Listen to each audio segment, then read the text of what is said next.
ചരിത്രത്തിൽ ആദ്യമായി ബി.ജെ.പിക്ക് കാലുറച്ചു നിൽക്കാൻ ഇടം കൊടുത്ത ജില്ല തൃശ്ശൂർ ജില്ല.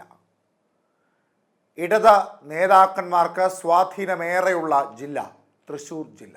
കോൺഗ്രസിൻ്റെ രാഷ്ട്രീയ ചരിത്രത്തിലെ ഏറ്റവും പ്രധാനപ്പെട്ട രാഷ്ട്രീയ നേതാവായ കെ കരുണാകരൻ്റെ തട്ടകമായ ജില്ല തൃശ്ശൂർ ജില്ല. അവിടെ ഇപ്പോഴും സ്വാധീനമുണ്ട് കോൺഗ്രസിന്. അങ്ങനെ മൂന്ന് പാർട്ടികൾക്കും ഇടമുള്ള ഒരു ജില്ലയാണ് തൃശ്ശൂർ. എന്നാൽ ബി.ജെ.പി തങ്ങളുടെ എ ക്ലാസ് മണ്ഡലങ്ങളിൽ ഏറ്റവും പ്രധാനപ്പെട്ട ജില്ലയായി കണക്കാക്കുന്ന ഒന്ന് തൃശ്ശൂർ ജില്ലയാണ്, മറ്റൊന്ന് തിരുവനന്തപുരവും. അതിൻ്റെ പ്രധാന കാരണം 2024 നടന്ന ലോക്സഭാ തെരഞ്ഞെടുപ്പിൽ തിരുവനന്തപുരത്തും തൃശ്ശൂരിലും ബി.ജെ.പിക്കുണ്ടായ വോട്ട് വർധനവും, വിജയിച്ച മണ്ഡലമെന്ന രീതിയിൽ തൃശ്ശൂരും കപ്പിനും ചുണ്ടിനുമിടയ്ക്ക് സീറ്റ് നഷ്ടപ്പെട്ടു പോയ തൃശ്ശൂർ ജില്ലയും വലിയ പ്രാധാന്യം തന്നെയാണ് ബി.ജെ.പി നൽകുന്നത്.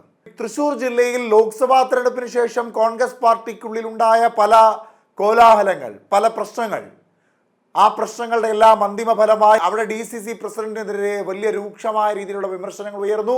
DCC പ്രസിഡന്റ് രാജിവെക്കേണ്ട സ്ഥിതി ഉണ്ടാകുന്നു. പിന്നീട് ആരായിരിക്കണം അടുത്ത DCC പ്രസിഡന്റ് എന്ന കാര്യത്തിൽ തീരുമാനമെടുക്കുവാൻ കഴിയാതെ പ്രാദേശിക നേതൃത്വവും സംസ്ഥാന നേതൃത്വവും ഒക്കെ മാറിയ സാഹചര്യത്തിൽ ഇപ്പോൾ മല്ലികാർജ്ജുന ഖാർഗെ തന്നെ നേരിട്ട് വന്ന തൃശ്ശൂരിൻ്റെ പുതിയ DCC അധ്യക്ഷൻ ആരെ എന്ന ഒരു തീരുമാനം എടുക്കേണ്ട രാഷ്ട്രീയ സാഹചര്യത്തിലേക്ക് തൃശ്ശൂരിലെ കോൺഗ്രസിന് വലിയ അധപ്പതനം ഉണ്ടായിട്ടുണ്ട് എന്ന് വേണം കണക്കിലാക്കുവാൻ. എന്നാൽ തൃശ്ശൂരിനെ സംബന്ധിച്ച നായർ സമുദായത്തിൻ്റെ സംഘടനയിൽ നിന്ന് മത്സരിച്ച് പിന്നീട് കോൺഗ്രസ് പാളയത്തിലേക്ക് വന്ന കോൺഗ്രസിൻ്റെ സ്ഥാനാർത്ഥിയായി മത്സരിച്ച നിരന്തരമായി വിജയിച്ച തേറമ്പിൽ രാമകൃഷ്ണൻ അടക്കമുള്ള നിരവധി രാഷ്ട്രീയ നേതാക്കന്മാരുടെ തട്ടകം തന്നെയായിരുന്നു തൃശ്ശൂർ.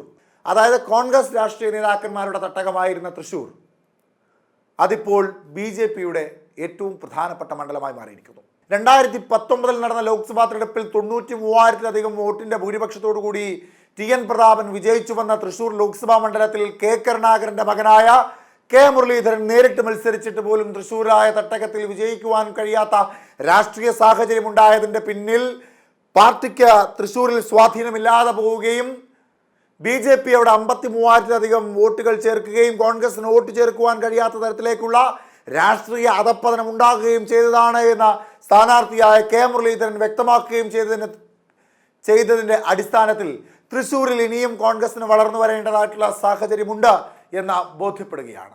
സ്വാഭാവികമായും കെ കരുണാകരൻ്റെ മകൾ എന്ന ലേബലിൽ കോൺഗ്രസ് വിട്ട് ബി.ജെ.പിയിലേക്ക് പോയ പത്മജ വേണുഗോപാലിനെ ആദ്യഘട്ടത്തിൽ എവിടെയും ഇതുവരെയും പരിഗണിക്കാത്ത ബി.ജെ.പി സ്വാഭാവികമായും 2026 നിയമസഭാ തെരഞ്ഞെടുപ്പിൽ കഴിഞ്ഞ തവണ കഷ്ടിച്ച് പരാജയപ്പെട്ടു പോയ, അതായത് 2021 നിയമസഭാ തെരഞ്ഞെടുപ്പിൽ 1000-ൽ പരം വോട്ടിൻ്റെ കുറവിൽ മാത്രം പരാജയപ്പെട്ടു പോയ പത്മജ വേണുഗോപാൽ എന്താ ബാലചന്ദ്രനോടായിരുന്നു പത്മജ വേണുഗോപാൽ പരാജയപ്പെട്ടു പോയത്. ആ പത്മജ വേണുഗോപാലിനെ തന്നെ വീണ്ടും തൃശ്ശൂർ നിയമസഭാ മണ്ഡലത്തിൽ മത്സരിപ്പിക്കുവാനുള്ള തീരുമാനത്തിലേക്ക് ബി.ജെ.പി എത്തിയാൽ വരാൻ പോകുന്ന നിയമസഭാ തെരഞ്ഞെടുപ്പിൽ വനിതകൾക്ക് പ്രാധാന്യം നൽകുന്ന സീറ്റുകളിൽ ഏറ്റവും പ്രധാനപ്പെട്ട സീറ്റായി തൃശ്ശൂർ നിയമസഭാ മണ്ഡലം മാറും. അവിടെ എന്തെങ്കിലും ഒരു അഭിപ്രായ വ്യത്യാസമുണ്ടായാൽ അത് സുരേഷ് ഗോപി മുൻപോട്ട് വയ്ക്കുന്ന അഭിപ്രായമായിരിക്കും. സുരേഷ് ഗോപിയുടെ ഇഷ്ടക്കാരിൽ ആരെങ്കിലും ഒരു രാഷ്ട്രീയ നേതാവിനെ തൃശ്ശൂർ നിയമസഭാ മണ്ഡലത്തിൽ മത്സരിപ്പിക്കണമെന്ന തീരുമാനം അദ്ദേഹം എടുത്താൽ മാത്രമേ ഒരു അങ്കലാപ്പ് തൃശ്ശൂർ നിയമസഭാ മണ്ഡലത്തിൽ ഉണ്ടാകൂ. അല്ലാത്ത പക്ഷം അവിടെ പത്മജ വേണുഗോപാലിന് സാധ്യതയുണ്ട്. അവിടെ പത്മജ വേണുഗോപാൽ മത്സരിക്കുകയാണ് എങ്കിൽ കോൺഗ്രസ് സ്ഥാനാർത്ഥിയായി മത്സരിക്കുവാൻ സാധ്യതയേറെയുള്ളത് നിലവിൽ KPCC വർക്കിംഗ് പ്രസിഡന്റായി നിൽക്കുന്ന TN പ്രതാപനാണ്. TN പ്രതാപന് സാധ്യതയുണ്ട്. എന്നാൽ പാർട്ടിക്കുള്ളിലെ പ്രശ്നവും പാർട്ടി അതിന് എതിർപ്പും അറിയിക്കുകയാണ് എങ്കിൽ അവിടെ അങ്കലാപ്പുകൾ ഉണ്ടാകുവാനുള്ള സാധ്യതയുണ്ട്. പുതിയ DCC പ്രസിഡന്റായി നിയോഗിച്ചിട്ടുള്ള, അതായത് മല്ലികാർജ്ജുന ഖാർഗെ നേരിട്ട് നിയോഗിച്ചിട്ടുള്ള അഡ്വക്കേറ്റ് ജോസഫ് രാജനെ സംബന്ധിച്ച വരാൻ പോകുന്ന തദ്ദേശ സ്വയംഭരണ തെരഞ്ഞെടുപ്പും അതിനുശേഷം നടക്കുന്ന നിയമസഭാ തെരഞ്ഞെടുപ്പും വളരെ പ്രധാനപ്പെട്ട തന്നെയാണ്.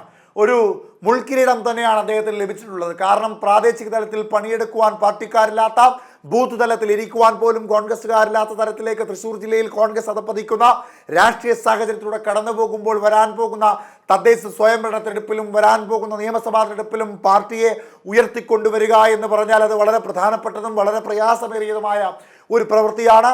അതിന് നേതൃത്വം കൊടുക്കുവാൻ പോവുകയാണ് അഡ്വക്കേറ്റ് ജോസഫ് ടാജറ്റ്.